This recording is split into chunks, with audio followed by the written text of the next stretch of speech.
Bem, então, boa tarde a todos os que estão aqui presentes, nos prestigiando, e os que estão online. Então, hoje é um dia muito especial, né? Porque nós estamos inaugurando aqui a nova sala da Loja Paz Profunda, no espaço do Miguel Ângelo, o qual agradecemos muito. E nós vamos ter a palestra hoje com o nosso querido irmão Marcos Eri, que vai nos falar sobre ser, contemplação possível, os mistérios do nosso ser. Então, nós vamos nos preparando para a palestra e vamos fazer um mantra tipo oração, né?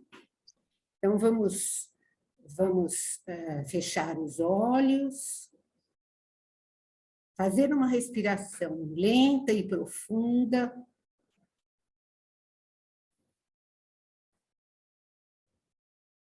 pedindo aos mestres muita luz, sabedoria, que abençoe esse nosso novo espaço. Muita luz e sabedoria também para os nossos simpatizantes, né, que frequentam a nossa loja há tanto tempo, né, procurando sempre muita luz espiritual e conhecimento. Então, acompanhem comigo agora o mantra da unidade. Ó vida oculta, que vibras em cada átomo. Ó luz oculta, que brilha em cada criatura. Ó amor oculto, que tudo abrange na unidade. Saiba todo aquele que se sente uno com todos, que ele é por isso mesmo, uno com todos os outros.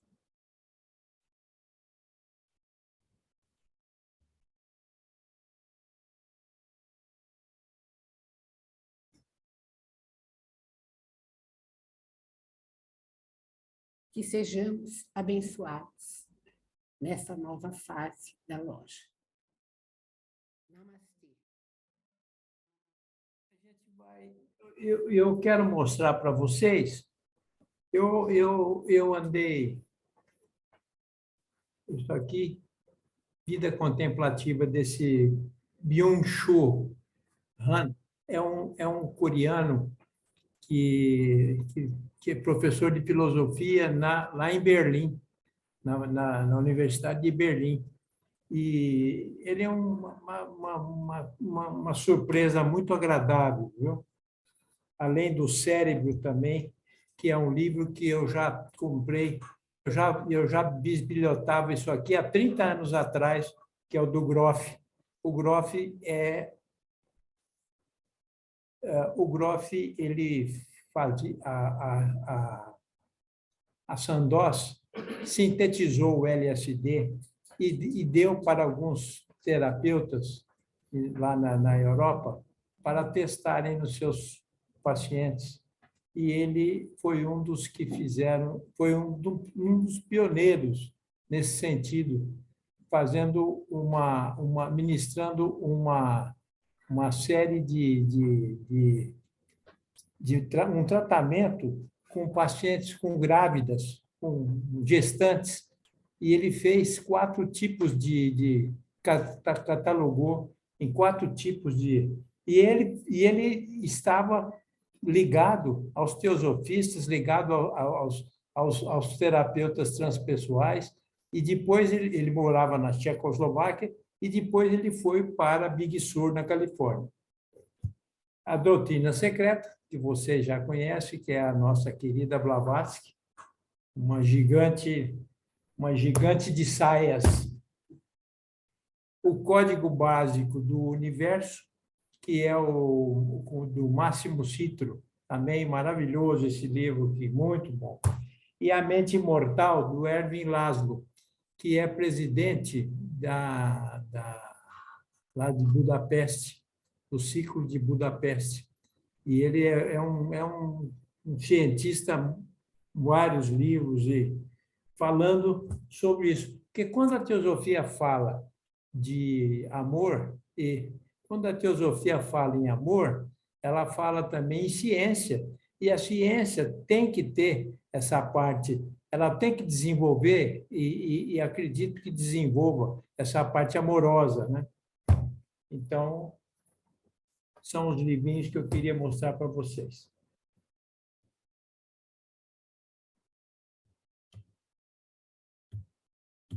Aqui não está funcionando.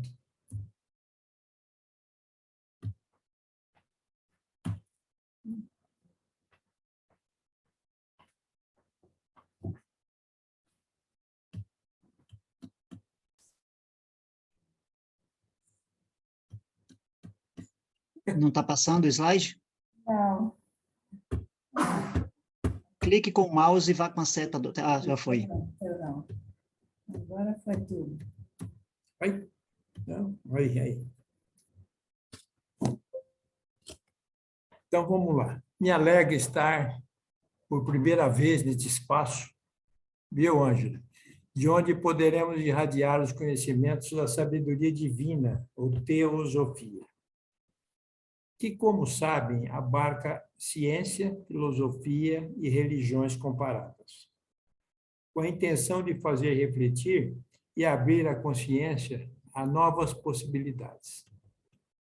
A doutrina secreta, como mostrei para vocês, que consulta a vida contemplativa do Byung-Chul Han, Isis Sem Véu, da Helena Blavatsky, e o Código Básico do Universo, Máximo Citro. Teosofia é a ciência do oculto. A senhora Blavatsky diz que seus ensinamentos falam somente as faculdades internas e não a compreensão ordinária no cérebro físico.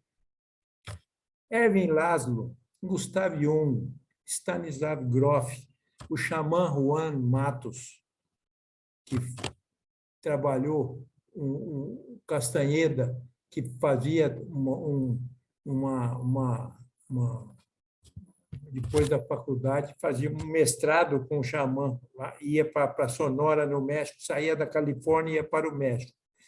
Todos esses seres especiais são partes, além de um Buda, de um Jesus de Nazaré, cada um na amplitude consciencial desenvolvida. Sendo a raça humana a maior expressão da criação, o homem deve invocar o Deus de seu coração para unir sua consciência com a de Ishvara e, deste modo, conhecê-lo. Assim, ele poderá sentir, da maneira mais vital e intensa, o amor, a bem-aventurança, a beleza e o poder desta realidade dentro de si mesmo. Podemos iniciar nos perguntando o que é a realidade. Se tudo é movimento contínuo, como podemos definir o que é realidade? Realidade é um bric-a-brac que a gente vai, no quaternário, vai passando a vida, e cada dia nós somos diferentes, cada minuto nós somos diferentes.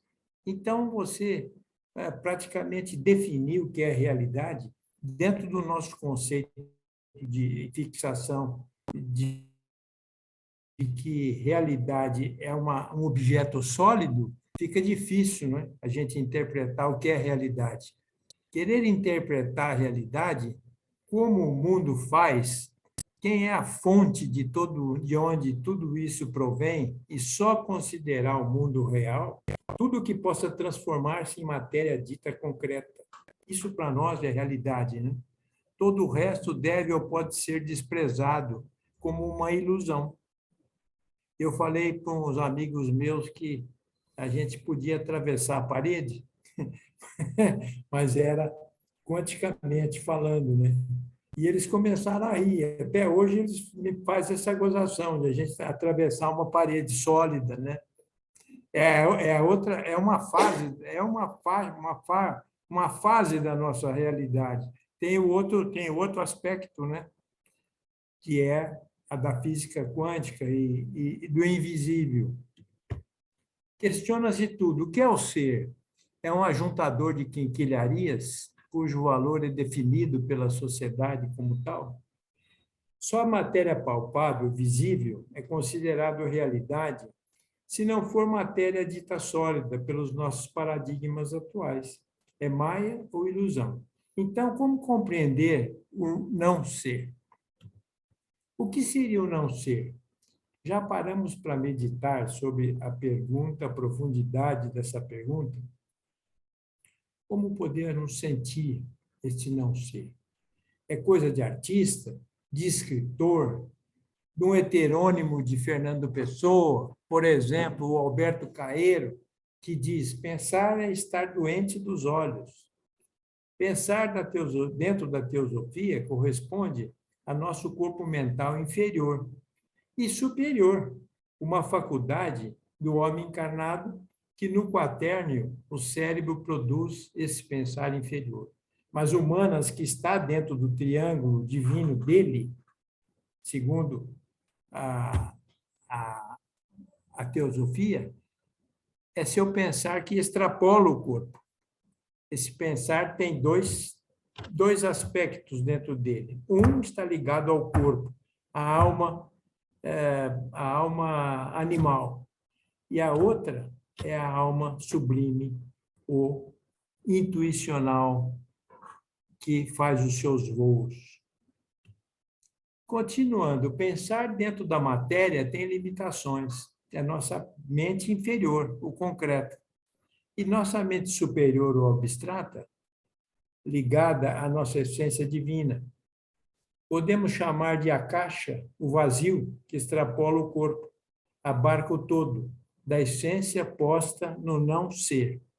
Como é difícil esse não ser para nós, porque nós temos uma formatação na educação, na cabeça da gente, que ser é só considerar a vida pau, pau, pão, pão, queijo, queijo.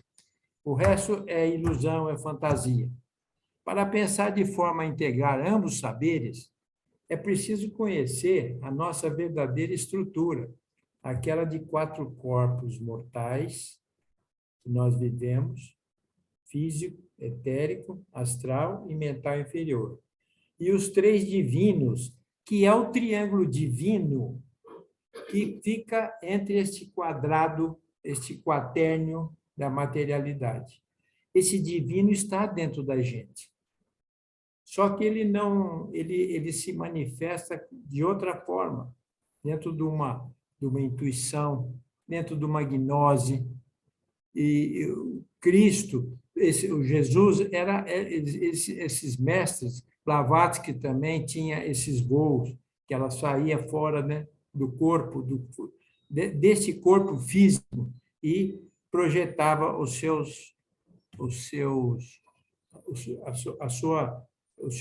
corpo noético, a sua sensibilidade que ela tinha sobrando, né? Sobrando. Teosofia ou sabedoria eterna, divina, é um corpo doutrinário que nos foi transmitido por mestres de sabedoria, através da senhora Blavatsky, e que pode abrir nossos canais cognitivos e despertar sentimentos genuínos, desde que estudado, compreendido, meditado e experienciado. Mas há caminhos sentidos nesse não ser que nos habita, que nos permitem saber, a partir da invisibilidade, o que foi permitido escrever sobre esse não ser oculto, que no âmbito do cosmos faz parte da tríade divina, do Atma, Buda e Manas, que habita dentro do nosso quaternário, dentro do nosso corpo, do nosso etérico, do nosso mental inferior. É esse corpo. Aí tem também, habita um Atma, um Buda e um mental superior, dentro da gente, habitando esse corpo físico. Está muito complicado? Se vocês quiserem perguntar, a gente vai ver se podemos trocar figurinha nisso aí. Blavatsky foi levado a conhecer os livros de Dzyan no Tibete. Penso que, ao escrever Isis sem véu, quer dizer, foi antes dela escrever a doutrina secreta, antes ela ainda esbarrava em raciocínios, em parte ditados pela razão. Entretanto, ela já vislumbrava a consciência que não implicava só na parte física ou corporal. Pode-se constatar isso numa experiência de EQM. O que é essa experiência de EQM? É consciência fora do corpo. A pessoa, essa consciência vê o seu próprio corpo, por exemplo, numa operação dentro de um centro cirúrgico, sendo operado. Que consciência é essa? Que está em cima, dentro de um corpo, de uma sala cirúrgica, vendo a si própria sendo operado por uma equipe médica. E, de repente, aqueles aparelhos que medem como é que se fala, o eletroencefalo, as batidas coronarianas, passa por uma linha reta, um médico olha para o outro e fala: esse corpo já foi embora. Esse corpo está vendo a si próprio. Essa consciência está extracorpo. Ela está extracorpo. E ela está se vendo. E aí há dois caminhos. Geralmente, quando ela está se vendo, ela ainda vai ter que voltar para o corpo. E, de repente, ela vê entidades, vê parentes, vê pessoas, vê pessoas de anjos, pessoas que estão numa outra dimensão, dizendo para ela: a sua vez de ir embora ainda não está na hora. Você tem que voltar para o corpo. E ela, então, meio a contragosto, porque essa consciência está numa leveza impressionante, né? E ela, então, recebe aquele tranco e entra dentro do corpo outra vez, anima aquele corpo, o aparelho começa a funcionar e ela retorna à vida na matéria. Isso é uma experiência de EQM que foi explorada pela Elisabeth Kubler-Ross, que era uma médica suíça, pelo Dr. Moody, e para várias pessoas no mundo todo que recolhem essas experiências, e tem vários livros sobre isso. Agora, são coisas que a gente fica sem saber, né? Porque a gente tem que ter tem que saber que isso existe. E o que é essa consciência que está vendo extracorpo? Então, ela está fora do cérebro, ela está fora da parte física da pessoa, ela está fora dos neurônios. Então, ela tem essa conexão de um lado de fora, mas que, na realidade, ela é um com esse corpo. Então, será que essa experiência é uma criação da nossa tríade divina para nos acordar e libertar de uma matrix escravizante? Nos mostrar a chance de voo livre? Volto à teosofia. A leveza da alma traz uma alegria e provoca uma revolução a quem tem uma experiência intensificada, uma projeção astral, um passeio fora do corpo. Quando você entra nesse holos, você tem uma leveza que já não é mais as partes do corpo que estão provocando. É essa experiência fora do corpo. Ela chega a visitar outros planetas. Esse voo que implica também em invisibilidade corporal, a ciência tem experienciado e teorizado na física das partículas. Por outro lado, são diferentes as reações provocadas pela palavra e pelo conhecimento da tradição sabedoria que Madame Blavatsky foi encontrar no Tibete e foram transmitidos a ela através da doutrina secreta. O mundo dos lamas do Tibete aqueles mistérios ocultos que foram transmitidos a ela, e ela então deixou esse tratado de doutrina secreta, um tratado maravilhoso, no final do século XIX. Quer dizer, o mundo tomou conhecimento após quase 150 anos. O mundo comprova e encontra eco nas suas descobertas no campo da espiritualidade, da física, da metafísica, na meditação. Blavatsky também estudava essa parte científica da época. Tinha a ciência lá na Inglaterra, tinha o William Crookes, tinham vários cientistas que trabalhavam sobre isso, além dos hindus, né? Que ela conhecia muitos hindus. Descobrem-se energias ou forças extrafísicas, de acordo com como a conhecemos, e que não são reveladas ainda como uma verdade científica final. Vocês podem ver que os cientistas estão sempre refazendo os seus postulados de verdade. Isso mostra como a gente viver no quaternário viver a constante é a mudança. A mudança, nós estamos sempre mudando. Sempre mudando. Descobre-se e testam-se energias extrafísicas e uma verdade científica final ainda está sempre sendo postergada para a próxima verdade que eles vão descobrindo, os cientistas vão descobrindo. E isso, a teosofia tem as mesmas, esses mesmos... Ela vai ensinando o homem que o quaternário dele é mutação, é personalidade. Todas as horas nós mudamos. A cada minuto, nós somos diferentes no corpo. E achamos que, às vezes, temos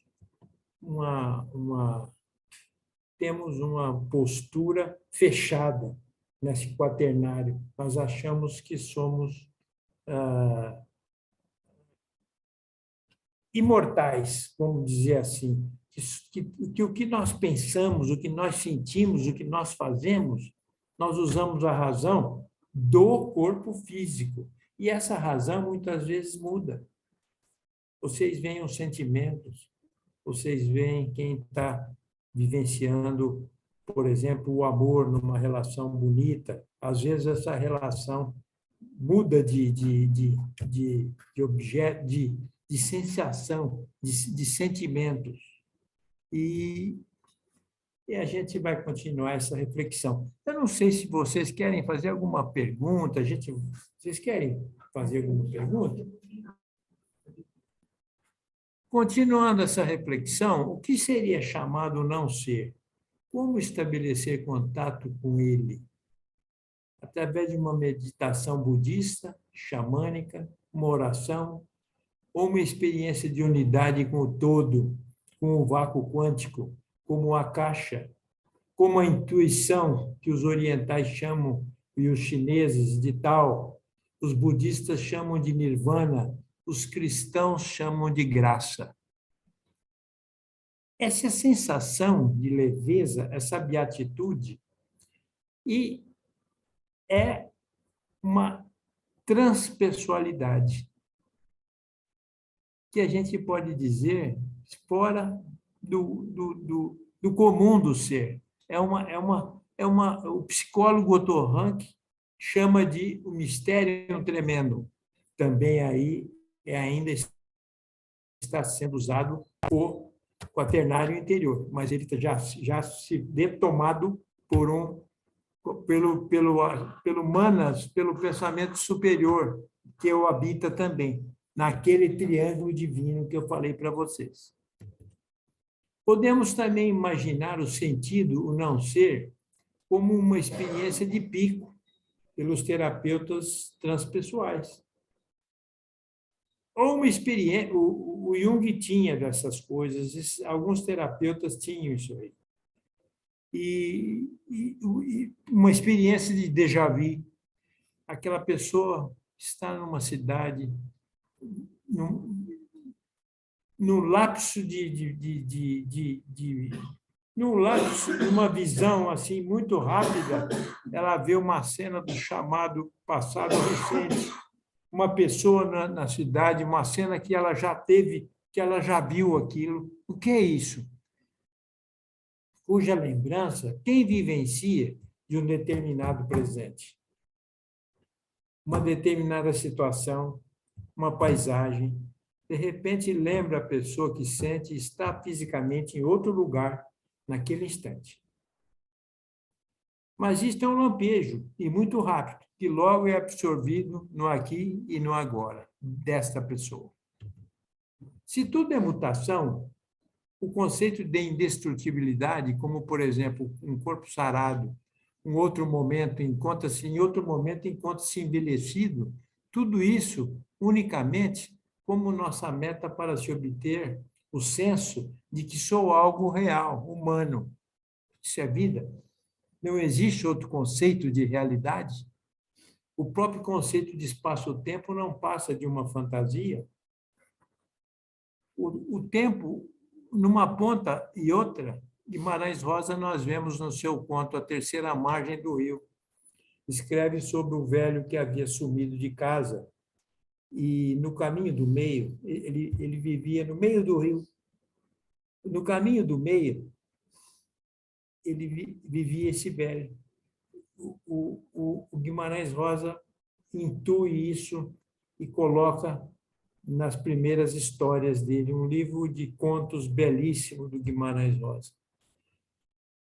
Então, eu digo a vocês o seguinte, que realidade está cheio de partículas e micropartículas e ondas elétricas.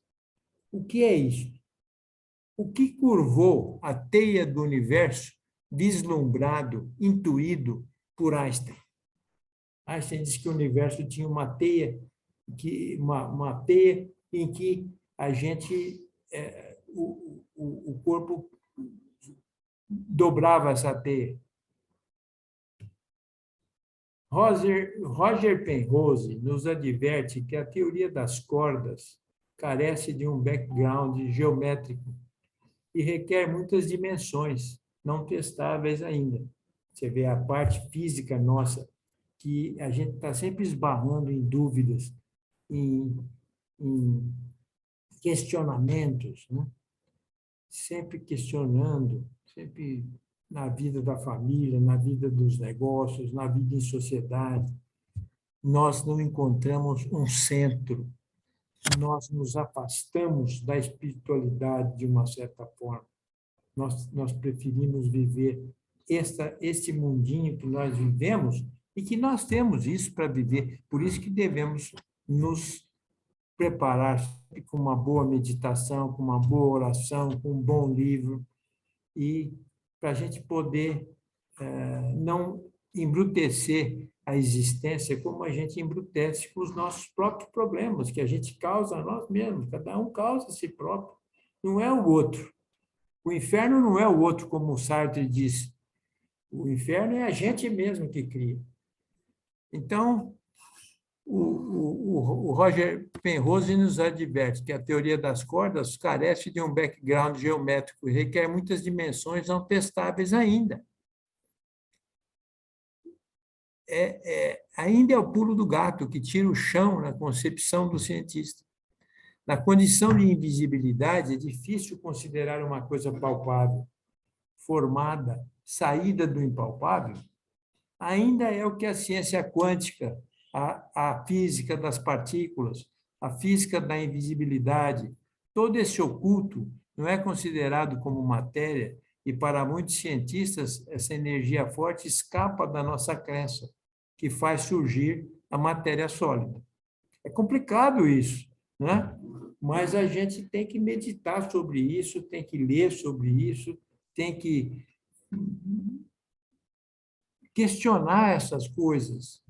E questionar no segredo do quarto, como diz o Evangelho, entra no seu quarto em segredo e ajoelha e ora. e o mestre que está no seu coração vê e que vê em segredo o que está se passando, ameniza as tuas chagas, faz com que essa força gnóstica, essa gnose que vem de uma intuição que faz com que você saiba, eu sei e pronto, é uma intuição que dá N milhares de vezes, existe esse tipo de intuição que nos acomete, a gente, ela é tão certeira e ela é tão séria, e a gente, às vezes, até duvida, né? E, de repente, aquilo bate. O que é isso? É fantasia? Não. É ilusão? Não. É uma intuição vinda do Manas superior, do Atma e do Budi, que é esse triângulo sagrado dentro da gente. Pergunta: onde estavam os construtores, os filhos resplandecentes da aurora do Manvantara? O Manvantara é quando o universo tem a fase de se aquietar. O Manvantara eu tenho o Pralaya e tem o Manvantara. O Pralaya é o repouso. E o Manvantara é manifestação. Então, o universo, nós temos vários ciclos, a humanidade, que são centenas, milhares de anos, com as raças em evolução. Ora, elas ficam em Manvantara, ora no Pralaya. E ela mesma afirma, os construtores, as doutrinas secretas afirmam, onde estavam esses construtores, os filhos resplandecentes da aurora do Manvantara? Ela mesma afirma, nas trevas desconhecidas. Vocês veem que, como nós precisamos de trevas, nós precisamos de trevas e luz. Porque entre essas trevas e essa luz, você faz essa integração. Jung fala isso. Nós temos que integrar a sombra e a luz. Os produtores da forma tirada da não forma, que é a raiz do mundo, Devamatri, isso é hindu, e Esbhavavati, é um termo hindu, uma palavra hindu, repousavam na felicidade do não ser, diz as doutrinas secretas. Quer dizer, esse não ser traz uma felicidade. O cientista já conhece isso. David Bloom dizia que nós vivemos num holos. Então, somos todos um. E nós temos esses momentos de felicidade e temos momentos de tentar achar que nós já conhecemos tudo e que nós já somos. Por que nós somos, às vezes, acobertados por sensações ruins que a igreja chama de demônio? Algumas tradições da floresta, por exemplo, no xamanismo, chamam vêm esses em forma de monstros, em forma de monstros. Eu vou até contar para vocês.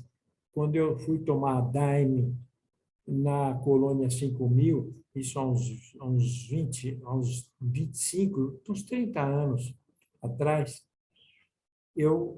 depois que o diretor do templo, dentro do templo, do culto, eu tenho cada um que está tomando daime fica com um padrinho para acompanhar, porque você entra num estado de transpessoalidade. E esse daime, realmente, eu estava fora, e aí você tem muitos vômitos, você tem os desarranjos intestinais, enfim, você sofre com esse negócio dessa limpeza. E eu, nos meus vômitos, parecia que eu estava vomitando sapo, jacaré, todos esses bichinhos mais feios que às vezes a gente tem no nosso imaginário e a gente vê, eu estava dentro de mim, eu estava pondo aquilo para fora. Então, os produtores da forma tirada da não forma, que é a raiz do mundo, Devamatri e Svabhavati, repousavam na felicidade do não ser. E ainda a doutrina secreta. Os filhos da aurora do Manvantara são os verdadeiros criadores do nosso universo? Eles são os arquitetos do mundo? Fica aí essa resposta, essa pergunta, né? Conforme a doutrina secreta, o Deus Criador é um coletivo de seres intracósmicos, emanados do princípio uno, que trabalharam a matéria ordenando-a. Chama estes seres divinos de Dianchohans, ou construtores, e no Gênesis e na Cabala judaica são chamados de Elohim. Blavatsky aprendeu no Tibete o estudo das instâncias que um átomo tem, no estudo das instâncias que um átomo tem consciência. Olha a sutileza, a leveza de uma energia desse porte. Como isso parece uma fantasia da gente, mas não é. É uma energia tão sutil, um átomo ter consciência. O átomo já é de uma leveza. Os nossos sentidos não veem. O microscópio hoje, cada vez mais eletrônico, tem visto coisas e tem nos ajudado muito a entender o que é esse não ser que nós não vemos e a gente acha que às vezes não existe, né? Pelos paradigmas materialistas. Nessa forma apressada de modernidade, com essa pluralidade de religiões, sou um homem encarnado que, ao mesmo tempo, abriga um anjo passeando dentro de mim. Também posso ser possuído por um, entre aspas, demônio. E me pergunto, essa energia ruim mora no meu corpo? E age uma hora travestido de artista, de cidadão consciente, de um líder exemplar, de um anarquista? A escuridão que me habita e não me permite ver essas energias, ora negativas, ora positivas.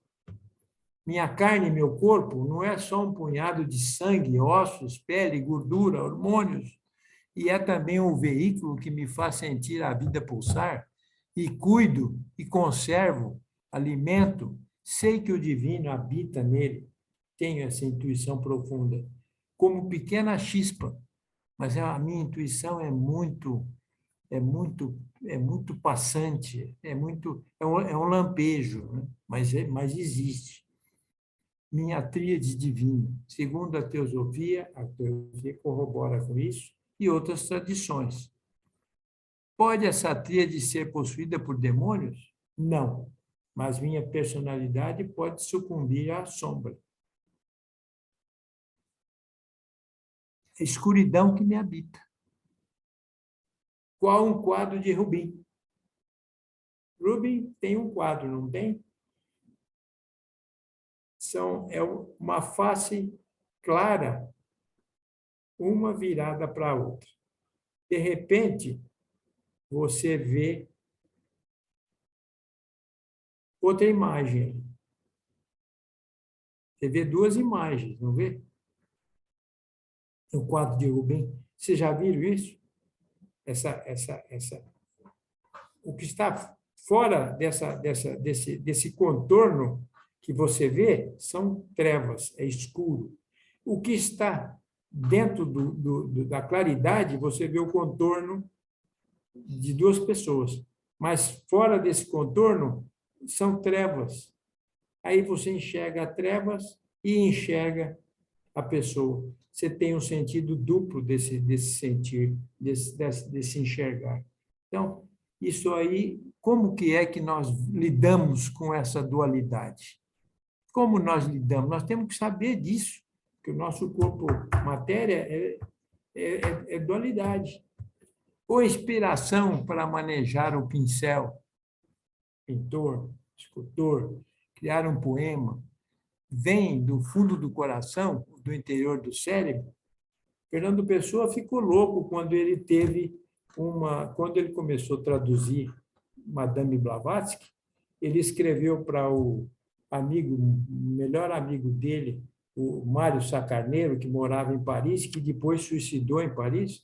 Ele falou: Blavatsky virou a traduzir a doutrina secreta, Blavatsky, a voz do silêncio, Blavatsky me virou ao avesso.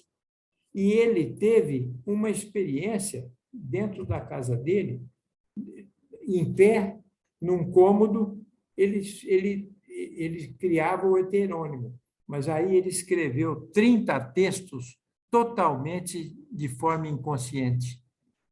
E textos belíssimos, né? O Fernando Pessoa era uma pessoa realmente sensível, né?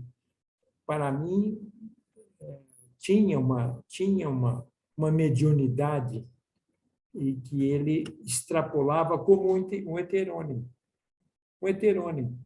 Porque ele era um intelectual conceituado nas altas rodas, em Portugal, no mundo, um tradutor fantástico, um intelectual fantástico.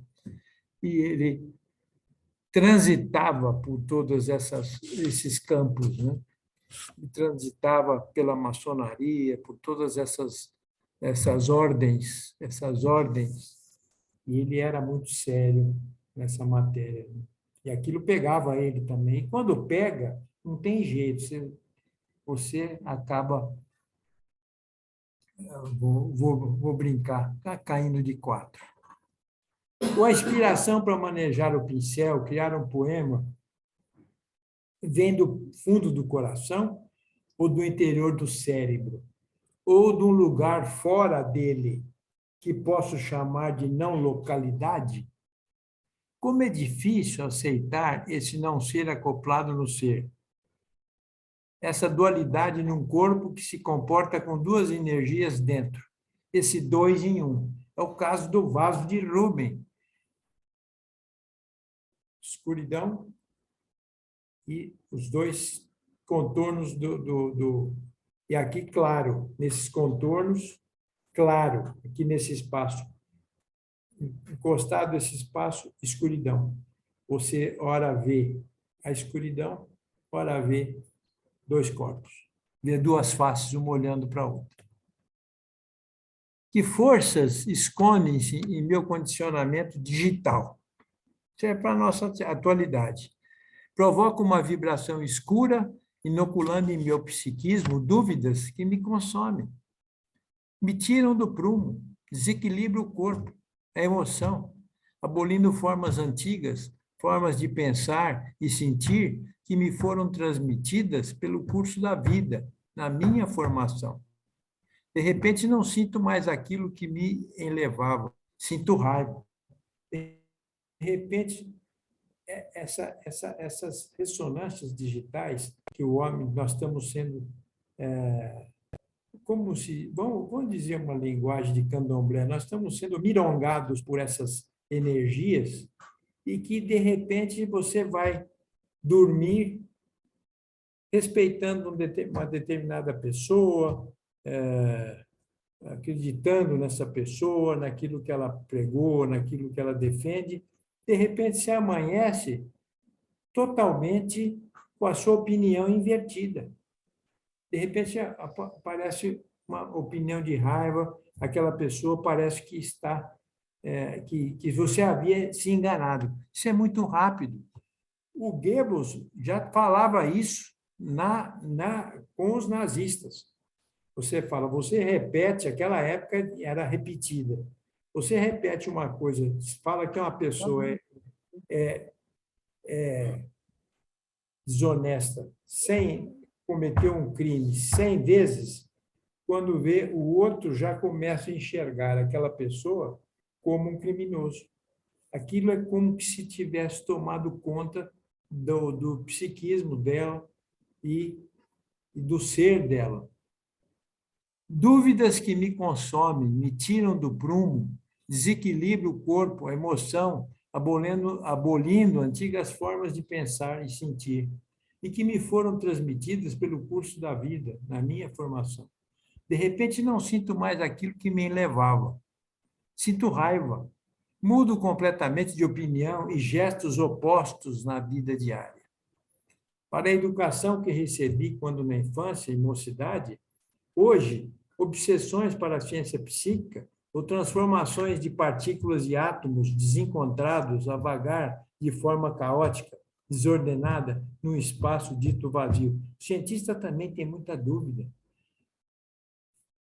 Faz hoje, elabora uma teoria, amanhã ele se desdiz, aí a ciência vai modificando. Vocês percebem que nesse nosso corpo, nesse nosso quaternário, é tudo muito...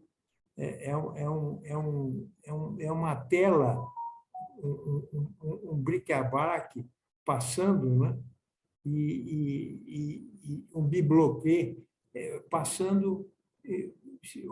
Gente, os nossos queridos, a nossa forma de ser, a nossa profissão, tudo aquilo que nós somos, de repente, nós duvidamos, existe uma dúvida dentro da gente, e que, muitas vezes, é preciso de uma sensação gnóstica que o Cristo sentia. E o Cristo dizia aos discípulos, eu não posso ensinar isso para eles, porque eles ainda não vão entender. Eram rudes pescadores, eram seres que estavam ainda pensando na glória de Roma, na glória do César. Então, isso atrapalhava. E Cristo já sabia disso e escolheu os 12, um grupo seleto, para ensinar o que eram os mistérios da gnose, daquele conhecimento intuicional que você sente, que te aposta de você, e você tem certeza que aquilo é a sua verdade. E era mesmo, e aquilo se confirma. Isso aí é muito bonito no ser. E a gente vive um pouco distante disso. A gente vive sempre preocupado com as pendengas da matéria, né? Só, achando que aquilo é só no universo. Então, as dúvidas que me consomem, me tiram do prumo, desequilibram o corpo, a emoção, abole antigas formas de pensar e sentir que me foram transmitidas pelo curso da vida na minha formação. De repente, não se deve abrir mão da razão, dizia Jung, mas nós temos que... Há sentimentos tão íntimos dentro da gente que a gente... Às vezes, nem comentar com ninguém é possível você comentar, porque a pessoa está te vendo com os olhos dela, como diz Jesus, né? O argueiro que está no seu olho, às vezes, a catarata que te faz não enxergar com nitidez, você não deve falar para ela coisas que... O Jung falava assim, não se deve dizer coisas a uma pessoa que ela não está pronta para ouvir. E é o que ele fazia com os discípulos e o que ele fazia com a multidão. Falava em parábolas, porque em parábolas ela podia entender a multidão, a multiplicação do peixe, os milagres que ele permitia fazer.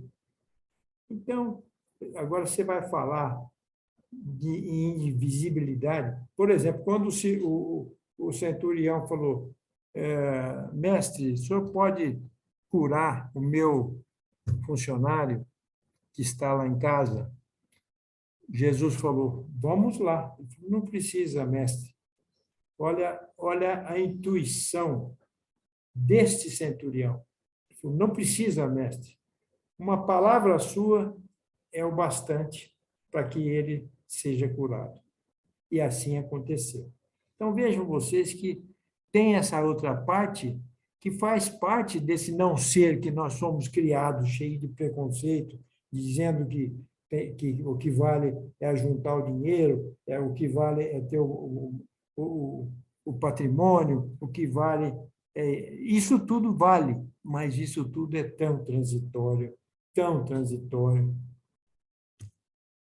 E não é, você vê que o mundo invisível, às vezes, nem um microscópio de alta potência consegue captar.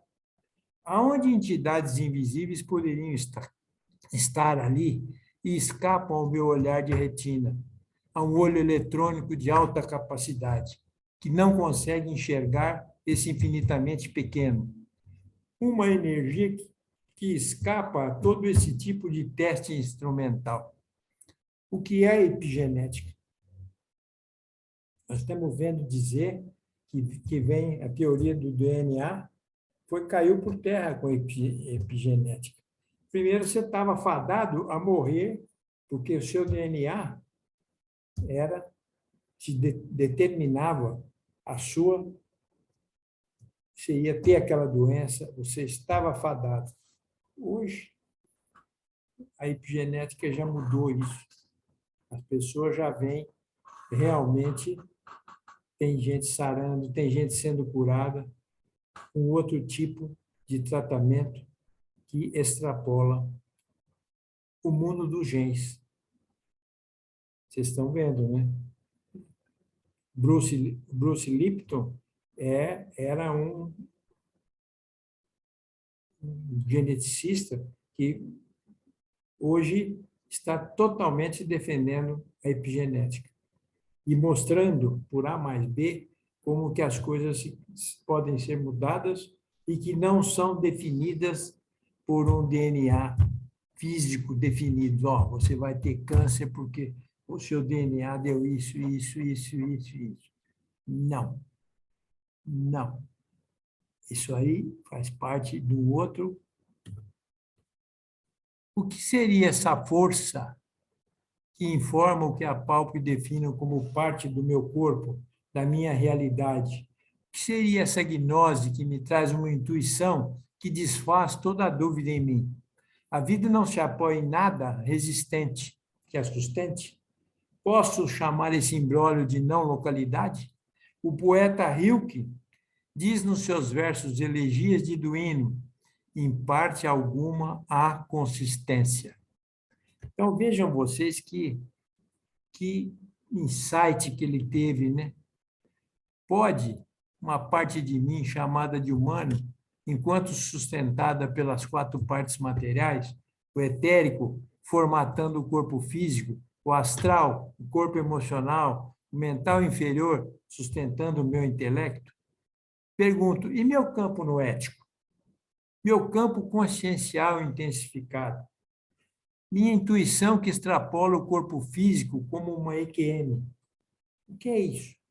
Por exemplo, o meu campo informacional, o que são as borboletas monarca saindo de um lugar e indo para o outro, o que são os pássaros, as aves migratórias que o Sheldrake define como um corpo morfogenético. Existe esse corpo se transformando nesse invisível da natureza? As baleias fazem um caminho e voltam para o mesmo lugar no outro ano. O que é esse corpo morfogenético? Vocês percebem como nós ainda estamos tão debilitados, tão afastados de uma possível espiritualidade mais robusta? E essa testemunha, essa tríade divina está em nós esperando esse dia acontecer, essa volta à casa paterna. A teosofia nos fala dos 7 corpos, sendo 4 mortais, chamados de quaternário, ou personalidade, sendo físico, etérico, energético, astral ou emocional e o mental concreto inferior. E, ao mesmo tempo, habita dentro da gente, vou tornar a repetir, os 3 corpos imortais, a nossa tríade divina, o Atman, Budi e Manas, formageando o seu quaternário material. Poderia dizer que essa parte divina que perdi dentro de mim, eu tenho pouco contato ou percepção, não é parte do meu não ser? Fica aqui a pergunta, né? O Atman, que aliás é a parte do absoluto e me identifica com a alma universal ou alaya. O Budi, sendo minha intuição ou consciência crística. E Manas, meu intelecto que vem de esferas superiores. Extra chão, extra corpo, extra essa papagaiada que nós vivemos nesse mundo de ilusão. Manas é meu intelecto que vem dessas esferas superiores. Esse triângulo invisível, minha parte divina, que transforma a minha vontade, meus vícios do corpo, minha concepção vesga, cada vez mais divorciada do mundo e de mim até a hora da passagem.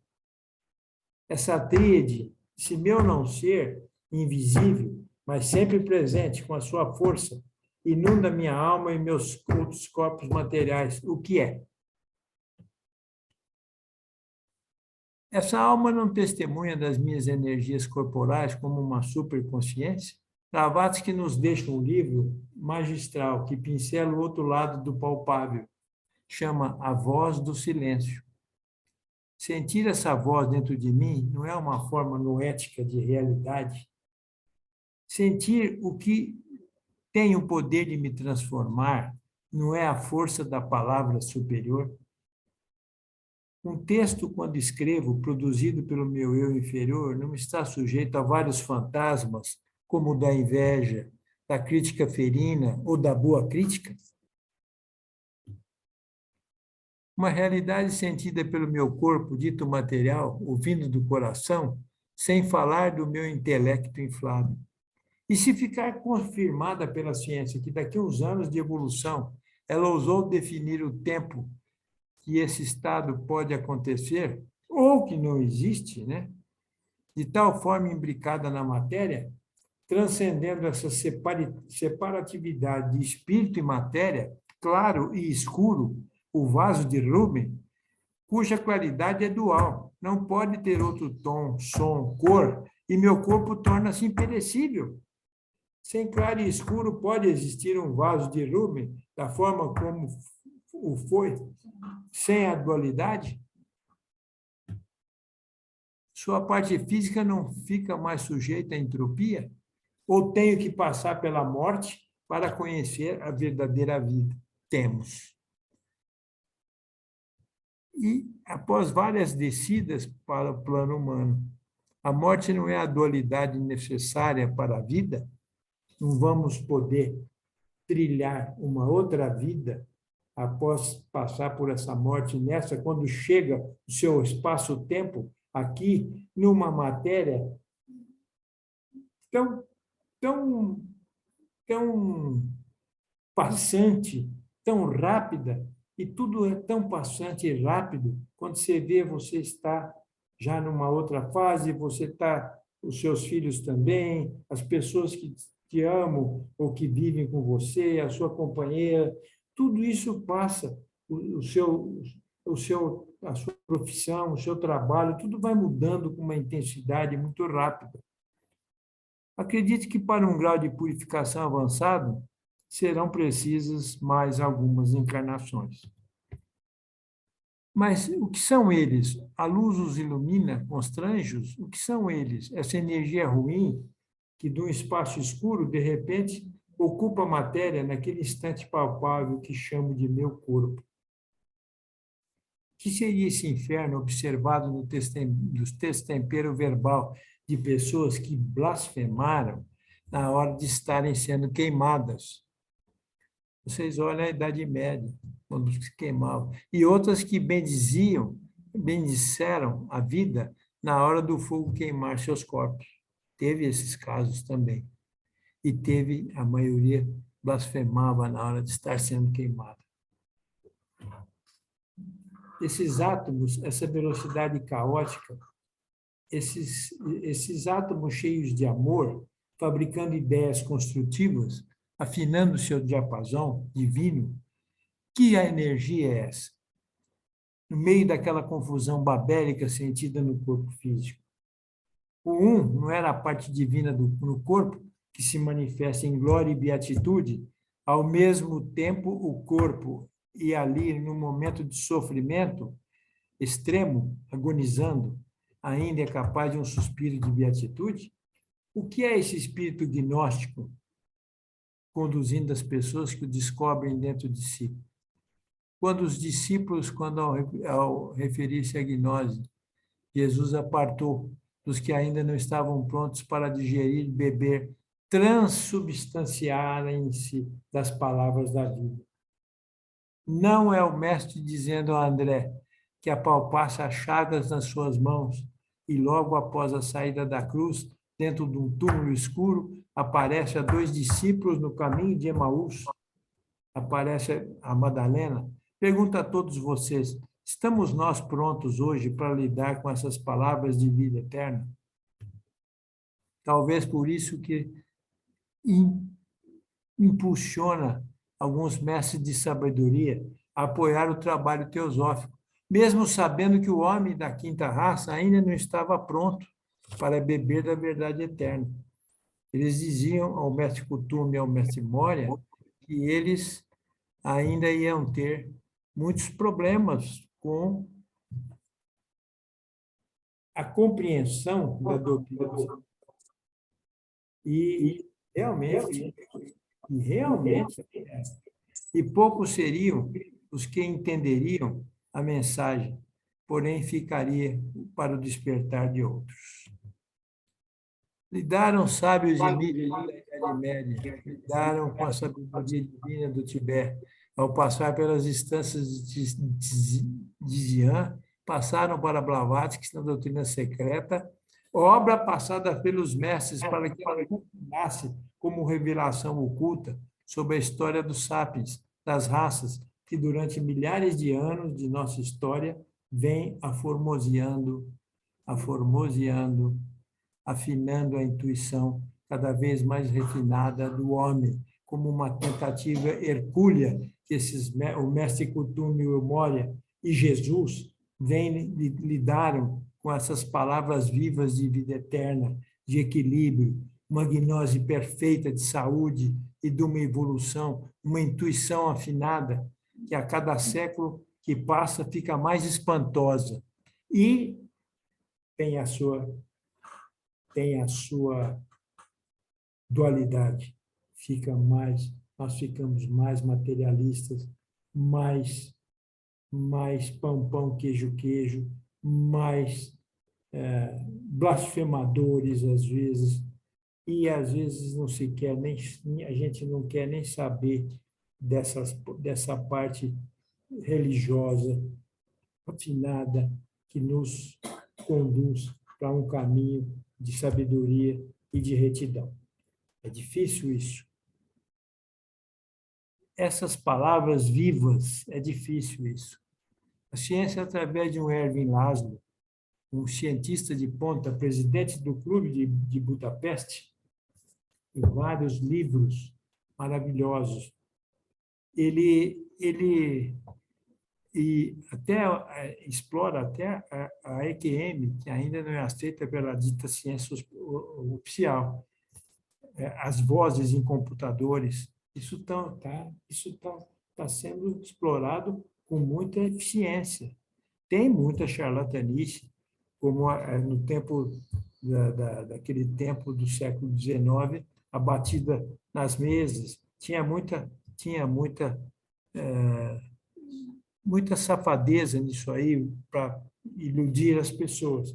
Mas hoje tem provas de que essas batidas nem sempre eram, e não vamos entrar em espiritismo, mas a gente tem que respeitar todos os credos e todas essas formas de te fazer bem e de te despertar essa intuição divina dentro de você. Aquilo que está despertando isso é seu ou é uma força extra corpo que te domina, que te conduz, que te baliza a sua vida. Você tem esses momentos, nós todos temos. Às vezes são pequenos lampejos, mas às vezes esses lampejos são tão certos e são tão expressão da verdade. embora a EQM, por exemplo, ainda não é aceita pela ciência oficial. Ela é fartamente documentada por médicos e cientistas, vem tentando captar o sentido da entropia, das partículas, das ondas, dos elementos atômicos, da não localidade. O que é isto? Se a outra fase da ciência newtoniana ainda impera na concepção dos mercados. Parte dela ainda despreza as concepções da física quântica. E muito desse outro lado, que busca unir todos os campos de energia através de um fractal que une tudo e todos em um. A nova física de Nassim Haramein.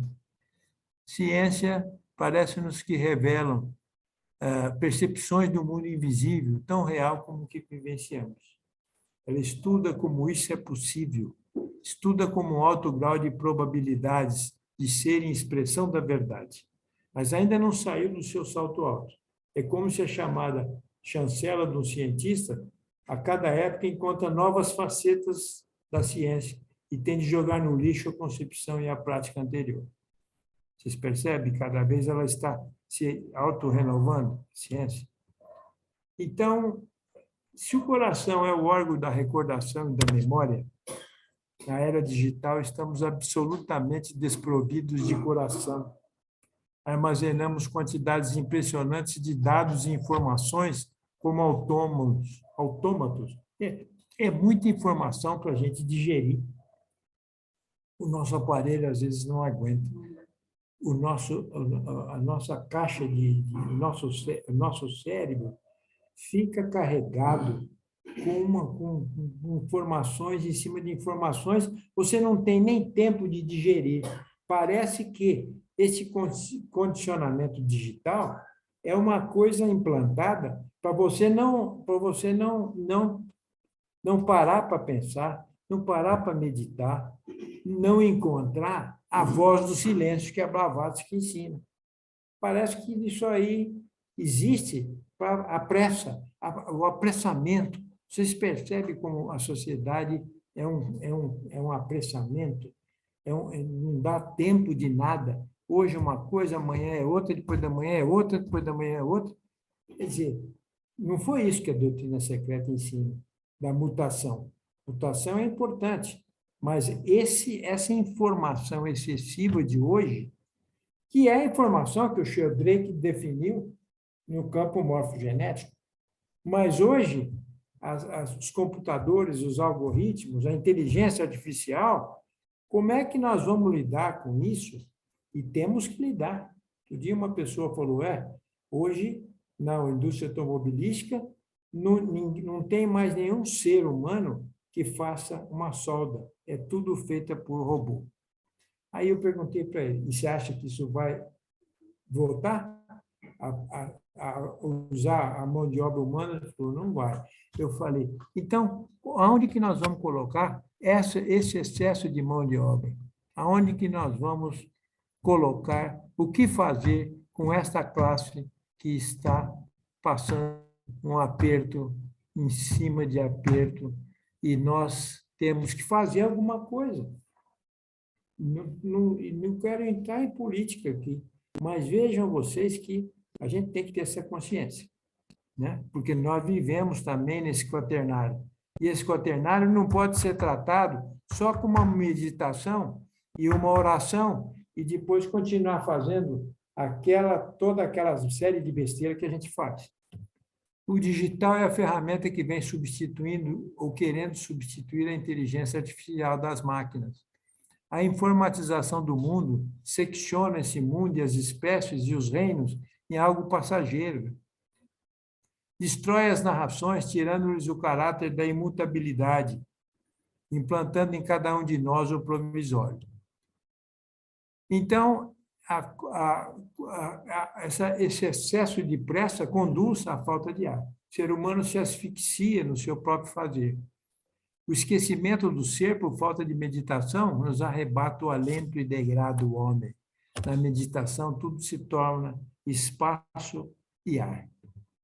Digital é a ferramenta que vem substituindo o eu, que já falei, me repeti. A informatização do mundo secciona esse mundo e as espécies e os reinos em algo passageiro, de passagem. Destrói as narrações, tirando-lhes o caráter da imutabilidade. Já li, já escrevi e repeti. A natureza e o exercício da arte, terminei. Seja leitura, pintura, escultura, escrita, música, eleva, amadurece o homem e permite mostrar o melhor dentro de si mesmo. Portanto, cada um que se examine interiormente e não crie muita autoilusão.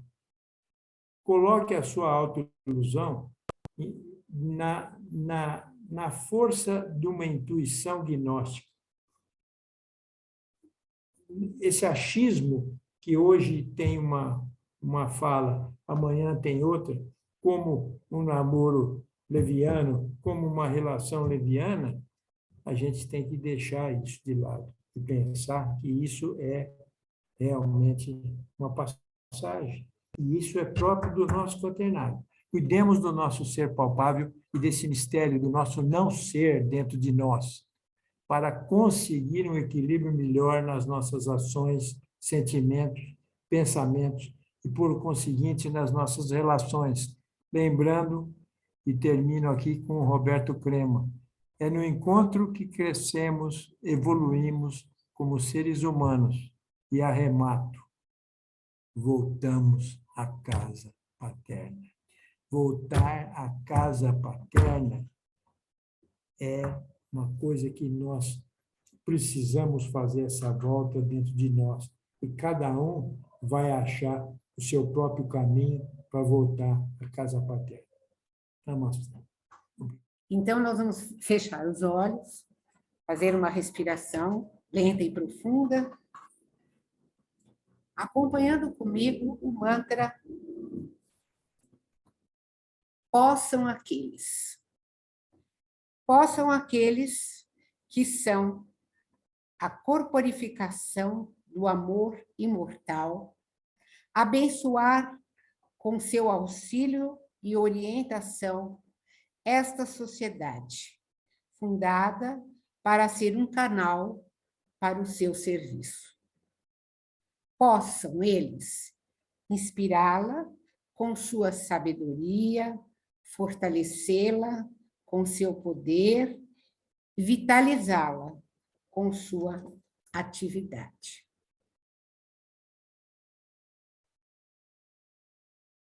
Paz e fraternidade para todos os seres. Namastê.